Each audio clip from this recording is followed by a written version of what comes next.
Hello, everyone, and welcome to Dreamleapers Inspiration. I'm your host, Harriet Cole. Very honored to be with you today. How are you? How do you answer that question? How are you? We often say, I'm fine. I'm great. I'm good. It's a knee jerk that we just respond with something positive, which, by the way, is good in the sense of affirming the positive. But I'm asking you for real. How are you? How are you feeling? How are you feeling about yourself, about your life, about your choices? How are you today if you check in with yourself and share with yourself how are you doing? I think it's good for us to check in frequently to answer that question. How are you? How are you doing? And when you need to plug in order to fill your cup, in order to bring all the energy that you need into your being, how do you do that? Or do you do what many people do, which is to go to this one or that one, this friend, that friend, a spouse, a partner, someone you love, say, can you fill my cup? Can I plug in with you so that I can get my energy, get my spirit, get my self together? Do you do that? And if you do, and most of us do at least sometimes, how well does that work? How consistently does it work if you reach out to others to help you to feel whole, to help you to feel loved, to help you to feel full? I know it works sometimes, but what happens when it doesn't work? What happens when you're like, I wanted so and so to help me to feel better, but they disappointed me? And then you get mad at the other person because that person did not do for you what you needed at that moment. And then rather than even considering that you have responsibility in that, you point that finger and you're mad. See, I knew it. I'm always there for so-and-so. And now when I need them, they're not there for me. Have you ever done that? If you tell yourself the truth, I'm going to guess that you have done it before. That there has been a time, if not 5, 10, many times, that you have reached out to someone else to help to make you whole, to help to make you feel loved, to help to just give you that big hug that we do need in humanity. Like human beings need to hug and touch and love each other. We do. And if we rely on other people too much for that, we are bound to disappointment. We're bound to experience that. We're bound to stumble and then often blame and place blame in the wrong area. We put blame on this one and that one and that one, when the truth of the matter is people cannot fully fill your cup. They can't. So it's a delicate balance that we need to figure out. Yes, we need people. And honestly, what I have learned over time is that we need ourselves even more. We need to figure out how to turn the lens inward. Maybe you start, I talk a lot about looking in the mirror. Maybe you start in the mirror, and rather than looking outward for other people who may be able to fill your cup, look in the mirror, look at yourself. Smile at yourself. Tell yourself, yeah, I love you. I support you. I believe in you. And today, as I was contemplating what I wanted to address with you, the word confidence kept coming up. How can we really have confidence in who we are and the lives that we want to live and our capabilities? Where does that come from? I've been teaching a course on executive presence. And as we've been exploring what executive presence means, so much of it has to do with embodying confidence, really stepping fully into who we believe we are, what we know, what we can do, what we are capable of, and understanding where we're headed. And when you're in alignment, truly in alignment, then you exude executive presence. You exude that confidence that tells you and everyone around you that you are capable of whatever comes before you. So where does that confidence come from? Sometimes I think the interplay with an audience helps us. So if you think about if you've ever had to give a speech or stood up in a meeting and talked, when the people in the meeting or in the gathering are not really checking for you, when they're bored, they're looking down, they wish that you would be finished, it can be deflating, right? It can feel like, ugh, they're not feeling me. And suddenly I'm like a flower that didn't get any water and I shrivel and wither away. This has happened to every public speaker at least once. When you just don't connect with your audience and you just lose that confidence, and it can happen very quickly.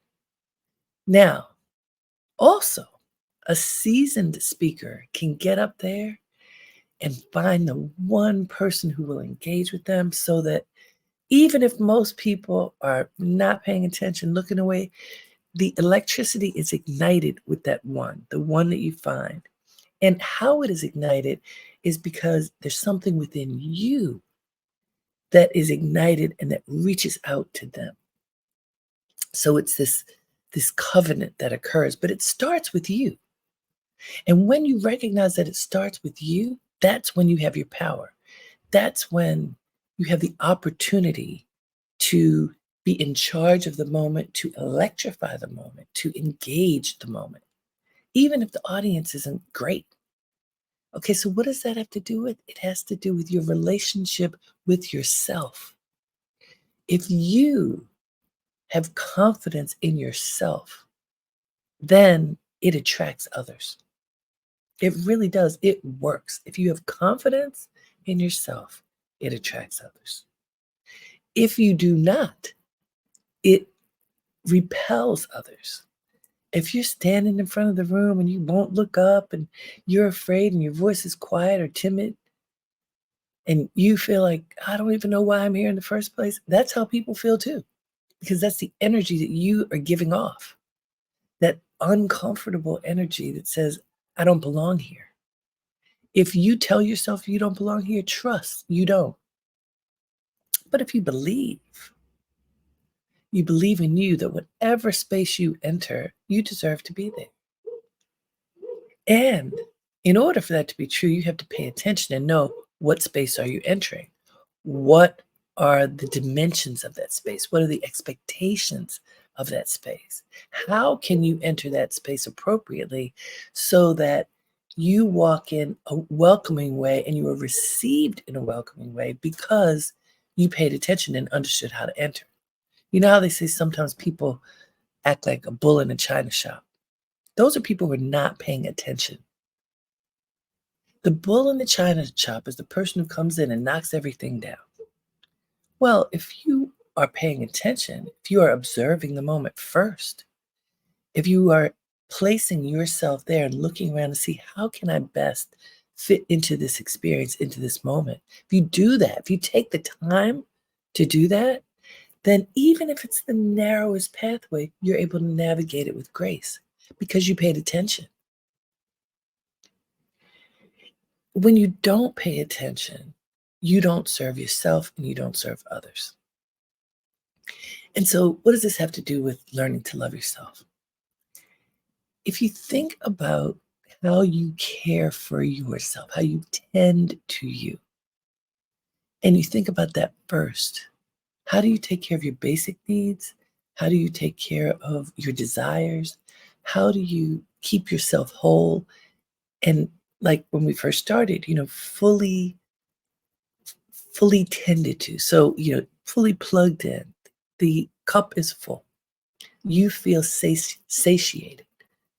When you do that, when you take care of yourself in that way, what happens is there's an ease that comes. You're not seeking something outside of you. You may walk into a situation where you are seeking, but it's not desperate. You may have needs, we all do, but they aren't so urgent and desperate that you somehow step out of yourself in order to meet them. Because, by the way, that doesn't work anyway. One of the most unappealing behaviors that a person can have is that of desperation. When that, when you are cloaked in desperation, you repel others. When you are cloaked in confidence, you attract others. So there's a quote that I found, and I want to share it with you. It's from Oscar Wilde.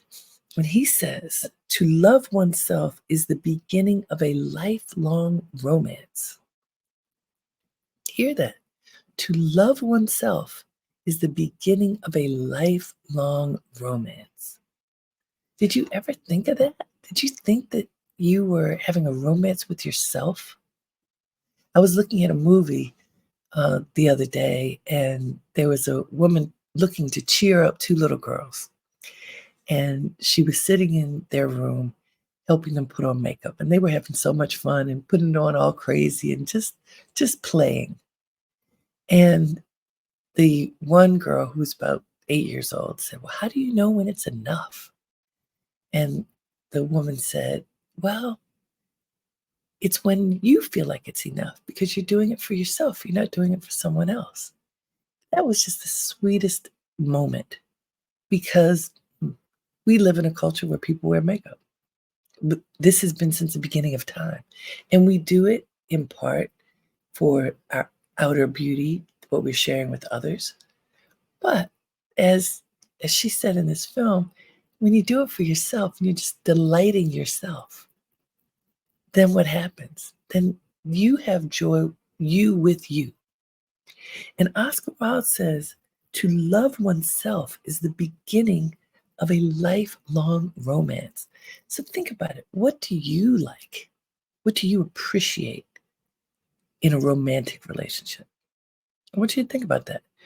Maybe write it down for yourself. What do you appreciate in a romantic relationship? What do you want? How do you want to be tended to? How do you want to be treated? What would you like to happen in the course of a day? You want to get a call, you want to get flowers, you want to take a walk, you want to have a fine meal, you want to dress up and do something special. What does romance look like to you? You want to talk about your day, you want a hug. What do you want? Whatever those things are, can you give those to yourself? And do you? When you feel that you just want that special TLC, do you ever offer it to you? Like taking a bath. Oh, it's one of my favorite things to do, and I don't do it enough. But that is tending to you. How often do you tend to yourself? Oscar Wilde says it is the beginning of a lifelong romance to love yourself, to put you first, to tend to you. So you're exhausted at the end of the day. What would be the most romantic thing you could do for yourself? That bath. Light a candle. Do you have your favorite candle? If not, make sure you get that favorite candle so that when you come in the house, you can light it and that fragrance wafts through your home.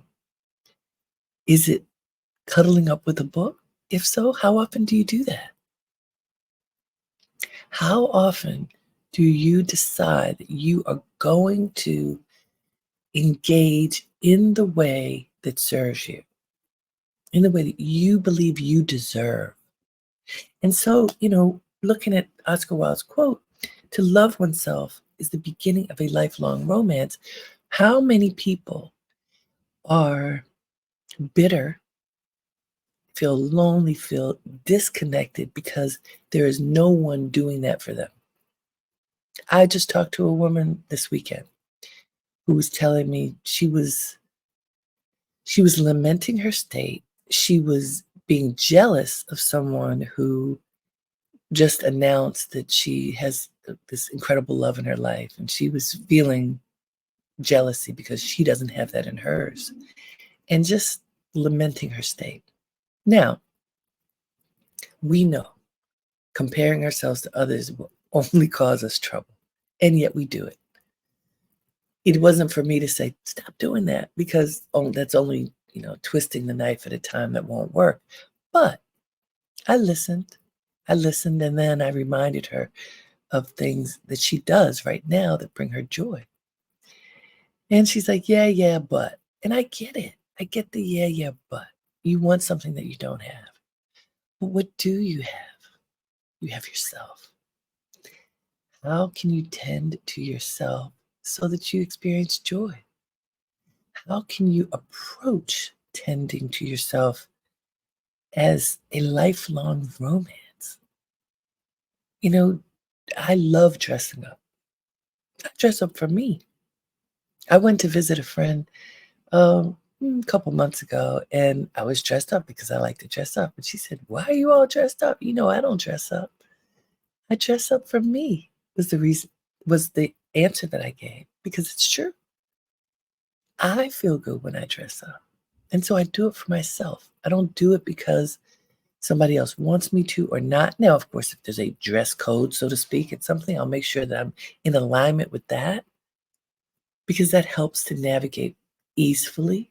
But I dress up because it makes me happy. I don't dress up so that somebody's going to look at me and say, "Oh, she looks good." That is a very nice side effect, which I love. And I grew up in a household where my parents were always styling. So we learned how to dress up. It was something that gave my parents great joy, gives me and my sisters great joy, me and my husband great joy, my daughter great joy. It's part of our family DNA. But we don't do it for other people so much as we do it for ourselves. And this is what I'm getting at. Yes, there are guidelines, there are rules, there are expectations as we move through life. But why not start with the expectation for yourself? What makes you happy? What shows you that you love yourself? My sister Stephanie teases me because I absolutely love cashmere. It's my favorite fabric. And so I have summer weight cashmere, I have winter cashmere, every weight, because I love cloaking myself in that very, very soft material. I've told you before, I have another friend who says, "Give yourself a hug." For me, that cashmere hug is me wrapping that around myself.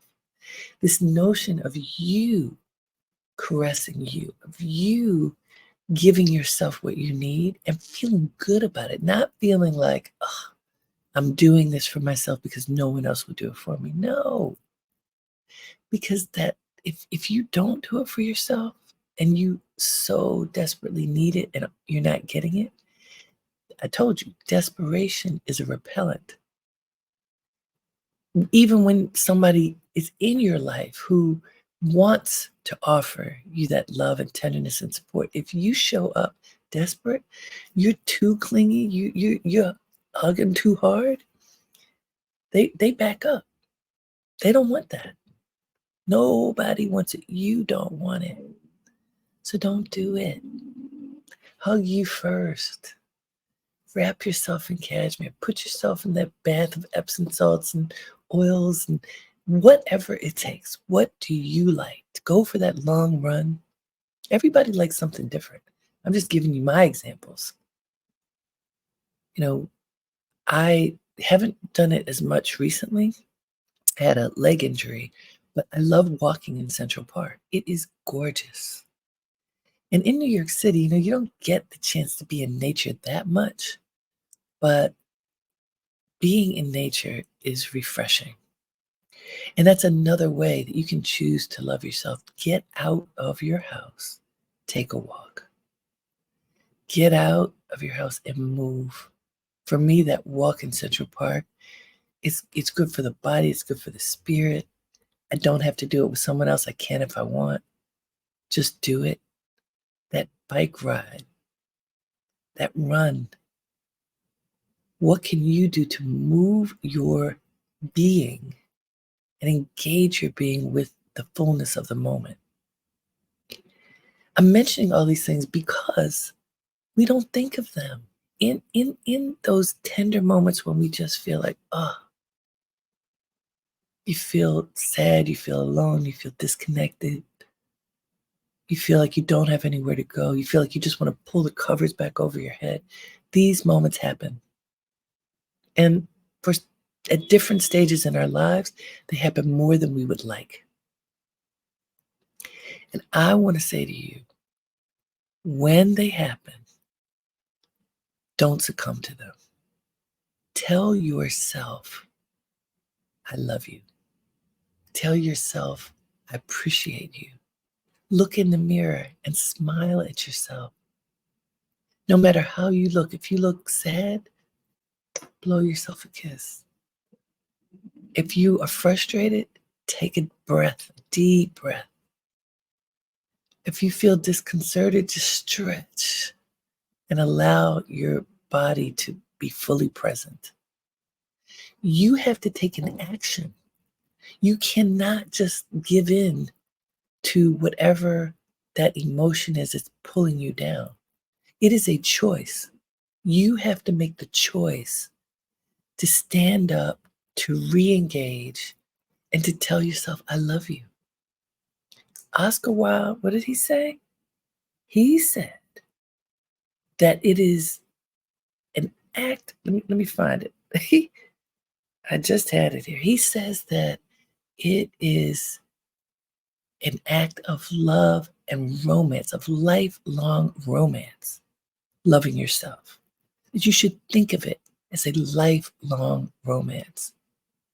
I love that. So what will you do romantically for yourself? Get yourself some flowers. Treat yourself to a lovely meal. Treat yourself well. Be kind to you.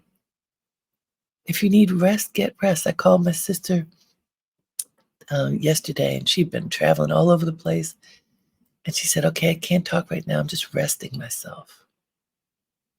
How often do you rest yourself? That's different from crawling under the covers and hiding. How often do you just allow yourself to be, to rest, to rejuvenate? Ask yourself, it's a serious question. It's not a rhetorical question. If you think about the last week when you went to bed, did you go to bed at a time that allowed you to rest yourself enough for the next day? Did you stay up late working, watching what my daddy called the idiot box, binge watching something? Just did you use your time well and give yourself enough time to rest your body, your mind, your spirit? Very often the answer to that is no. For most of us, we just go, go, go, go, go. And then often you can wake up tired and not fully rested so that you can reset. So, when I started this broadcast talking about plugging in, part of that plugging in is resting so that your body can recharge itself. But do you love yourself enough to do that? There have been plenty of studies that say we do not get enough sleep, basic sleep these days. Many, many, many thousands of people are sleep deprived on a daily basis. I'm one of them sometimes. Well, is that loving yourself if you don't give yourself enough rest, enough sleep so that your body can be ready for the next day? That says that you're not in alignment. Because if you're in alignment, then you are bringing your body along with your mind and your spirit. And you're all coming together as one. You're not fighting. Your body doesn't have to say, oh, give me a couple more hours, because you gave those hours. So this notion of loving yourself and of a lifelong romance, that's active. It means you don't just say, I love myself, and I check that box off and now I'm good. No, it means you do something for you every day. I hope that as I keep saying this, it's registering on a deeper and deeper level for you. What can you do for yourself every day that is tending to you, that is loving you, even in the busiest of times? So I'm famous for my lists. My lists used to just have work-related things on them. If there are 25 things I have to do for work, I write them all down so that I can check them off. I still do that. But I also have lists for myself, pretending to myself, like drink water, because I'll drink my coffee, but I don't always remember to drink enough water. How about you? If I need to remind myself, I'll put it on the list. If I need to walk, I put it on the list. I put things on the list to remind me to take care of me. Because when I do it and I check it off, I feel good about myself. Like, yeah, I loved myself today. I did something that showed me that I count, that showed me that I matter to me. And when you do that, it actually attracts other people to support you, which is the opposite of the desperation. If you're like, will you do this for me? Will you do this with me? If you do this for me, then I'm going to be able to do it. That's kind of pathetic and desperate and doesn't last. You can have accountability buddies. That's different. Let's do this together. Let's support each other. That's okay. But it's even better if it starts simply with you. You get up in the morning and you say, yes, I'm committing to me. And here is my one act of love for myself today. Declare it, write it down, and do it. And maybe you can add another. Maybe there's a morning, afternoon, and evening act that you can do for you. What would that be? Think about it. I've got drink water. I've got move because I sit in front of this computer too many hours. So I need to move. And I've got call my mama because I'm grateful she's here. She's 94 years young, and connecting with her brings her joy and me. What's on your list? It could be anything.